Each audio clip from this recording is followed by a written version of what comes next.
Apa penyebab penyakit diabetes? Ada di sini yang sakit diabetes? Saya yakin pasti ada. Apa penyebab sakit hipertensi?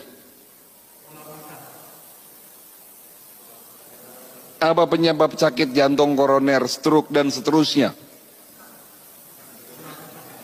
Tubuh manusia secara fisik, ini kita bicara fisik dulu ya.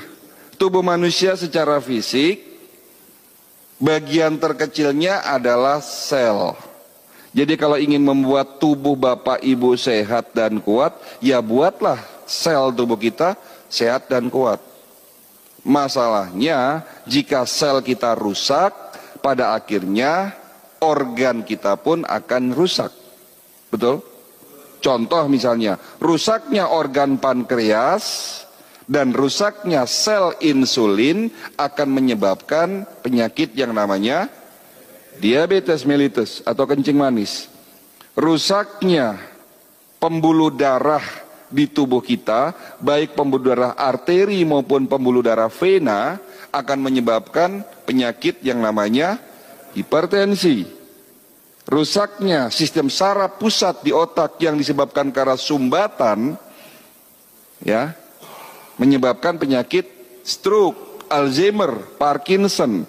Jadi kalau ditanya apa penyebab kita sakit, rusaknya sel dalam tubuh kita.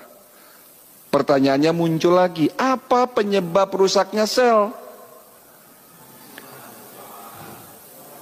Terlalu umum, Pak.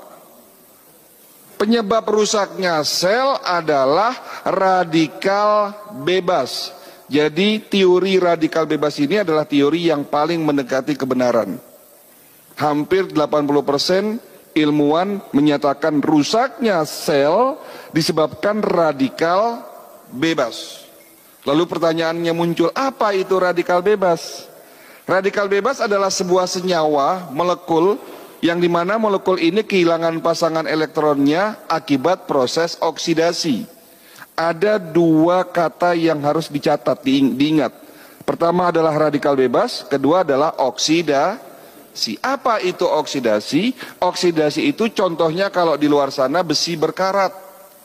Loh, dok, berarti tubuh kita bisa karatan? Bisa. Oksidasi itu contohnya kalau apel dipotong dan tidak segera dimakan, dagingnya berubah warna menghitam. Oksidasi itu contohnya kalau di luar sana ibu ambil minyak goreng yang awalnya jernih tetapi setelah dipakai digoreng berkali-kali berubah warna menghitam. Oksidasi terjadi dalam tubuh kita. Kenapa bisa terjadi? Karena stres, karena lingkungan, karena obat-obatan, dan karena gaya hidup. Makanan ini menjadi penyebab utama oksidasi. Apakah proses oksidasi bisa dihindari, dok? Tidak bisa. Saya, Bapak Ibu, sejak kecil sampai nanti mati tidak bisa menghindari proses oksidasi. Tetapi Allah Maha Baik. Adanya proses oksidasi, Allah menciptakan yang namanya antioksidan sebagai penawar, penetralisir terjadinya oksidasi agar tidak terbentuk yang namanya radikal bebas. Tolong ini dicatat, ini sedikit ilmiah ini, kayak orang kuliah ya belajar ya. Jadi sekali lagi, karena oksidasi tidak bisa dihindari sehingga Allah menciptakan penawarnya namanya antioksidan. Antioksidan itu di mana? Ada dua, di dalam tubuh kita dan ada di sekitar kita. Di dalam tubuh kita, di setiap sel tubuh Bapak ada yang namanya antioksidan, glutathione, dan superoksid dismutase. Nah yang ini tidak usah diingat, agak susah.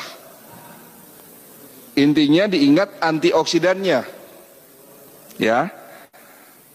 Antioksidan tersebut diproduksi di dalam tubuh Bapak secara otomatis jika terjadi oksidasi.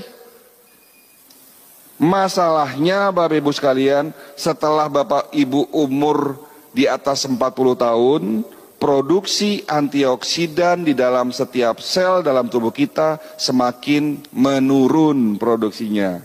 Oleh karena itu, rata-rata orang sakit diabetes, hipertensi, jantung, dan stroke selalu ada di atas usia 40 tahun. Walaupun juga sudah mulai ada yang usia sebelum 40 tahun pun sakit tersebut. Tetapi kembali lagi Allah Maha Baik. Bukan hanya menciptakan antioksidan internal dalam tubuh kita, tetapi Allah menciptakan antioksidan yang ada di sekitar kita. Ada di mana? Di mie instan? No. Di goreng-gorengan? Tidak, justru goreng-gorengan penyebab oksidasi berlebih. Tetapi